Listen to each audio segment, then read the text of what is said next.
আপোনালোকৰ সন্মুখত দেখা পোৱা এই ব্যক্তিজন হৈছে সুলেমান আলী। হয়, পাগল সুলেমান আলী। এয়া নিয়তিৰ পৰা দুখ পোৱা, সময়ৰ পৰা দুখ পোৱা এজন ব্যক্তি, যাৰ অভিভক্তি আহক কিছু চাওঁ। কিরে ভাত খাবি? এলো ভাত খা। আরে পাগল, যদি ভাত না খাও মরি থাকিবি। লো ভাত খা।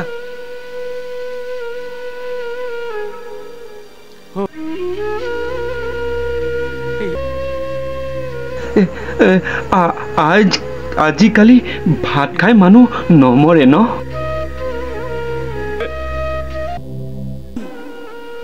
কিন্তু জানে এই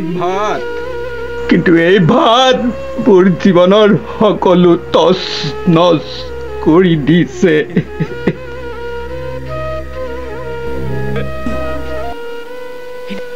আৰু এই ভাতৰ কাৰণে আৰু 6 মাহে পৰি থকা মোৰ মৰমৰ মোৰ আবাদান আৰু মোৰ কলিজাৰ টুকুৰাৰ মা কান্দি কান্দি ঢুকাইছে। মা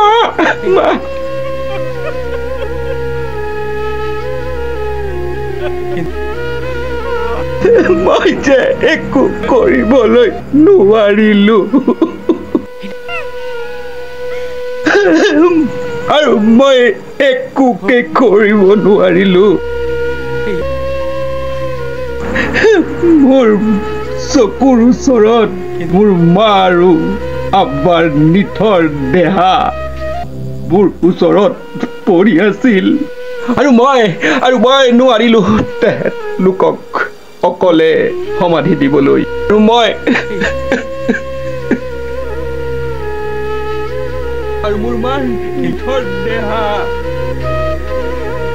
আৰু মোৰ 2 চকুৰ ওচৰত, আৰু সেই শিয়াল কেইটা ই ঝপটিয়াই আছে, টানা নাটনি কৰিছে, আৰু আকাশত সেই উৰি থকা হাগুন কেইটাই লাজটোক খুটিয়াই খাইছে।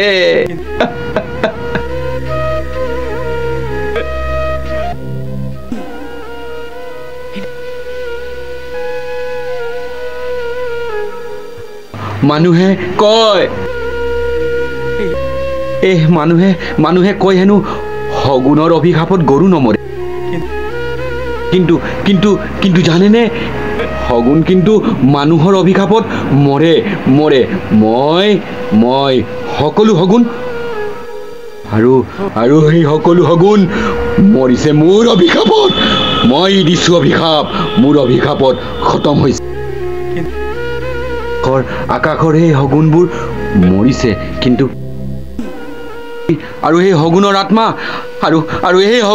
আজি মানুহৰ ভিতৰত সোমাইছে, আৰু সেয়া তোৰ ভিতৰত এটা শগুন সোমাই আছে, আৰু তোৰ ভিতৰতো এটা শগুন সোমাই আছে। ভাল হৈ যা। মহামাৰী যোৱা নাই, আগতে মানুহ মৰিছিল খাব নাপায়, কিন্তু আজি মানুহ মৰে দুৰ্ঘটনাত, মানুহে মানুহক কোবাই মাৰে। আজি কেনেকুৱা এটা পৰিৱেশ দেখিছানে?